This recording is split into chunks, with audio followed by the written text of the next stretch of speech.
तर चला बघूया आता मार्केटमध्ये तुम्हाला उद्या कशा पद्धतीने वर्किंग करायचं. उद्या म्हणजे सोमवारी मार्केट गॅप अप होईल, गॅप डाऊन होईल. आता बघा, तुम्हाला मी शुक्रवारीच इंडिकेट केलं होतं की शनिवारी म्हणजे आज एक शपथविधी आहे. तर शपथविधीच्यानुसार मोदी ज्यावेळेस शपथ घेतली तसं त्यांनी सांगितलं होतं की मार्केट अप साईडला जाणार किंवा एकदम रॉकेट होणार.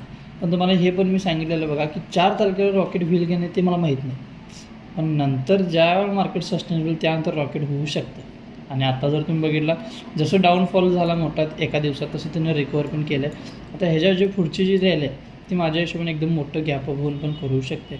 मोठं म्हणजे एकतर 23,538च्या आसपास जर तुम्ही गॅपअप झालं तर हा एक एकदम सपोर्ट झोन म्हणून ॲक्ट करेल. सपोर्ट झोननंतर तुम्हाला 24,000 ही पण लेवल दिसून येऊ शकते.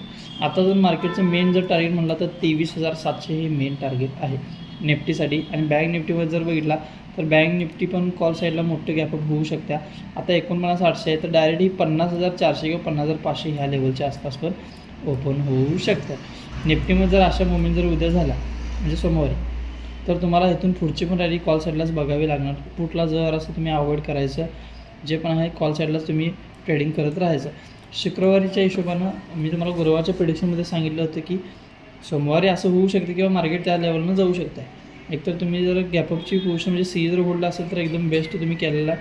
फक्त मी पण म्हणजे ग्रुपवरच सजेस्ट करणार होतो, पण एक्झॅक्टली जर असं माझं काम लागलं त्यावेळी ग्रुपवर सजेस्ट केलं नाही.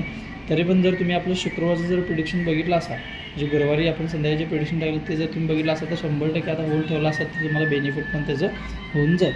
त्यामुळे आपलं जे प्रिडिक्शन आहे ते रोजच्या रोज बघत चला.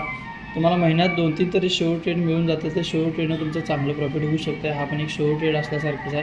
तुम्हाला एकदम चांगलं गॅपअप होईल किंवा समजा फ्लॅट जरी झालं तर तुम्हाला 1 किंवा 2-3 कॅन्डल तर तिथून तुम्हाला ग्रीन साईडला दिसून येऊ शकतात. पण माझ्याशी फ्लॅट होणार नाही, एकतर गॅपअपच मोठं होऊन जाईल. त्यानंतर आपण बँक निफ्टीमध्ये बघूया बँक निफ्टीमध्ये कशा पद्धतीने आपल्याला वर्किंग करायचं आहे. आणि ह्या वीकमध्ये पण तुम्हाला बँक निफ्टी कुठल्या लेवलला दिसून येऊ शकते ह्या पण गोष्टी आपण डिस्कशन करायच्या आहेत. बँक निफ्टीमध्ये जर आता जर बेस्ट लेवल जर बघितला तर 50,178 जरा बेस्ट लेवल आहे.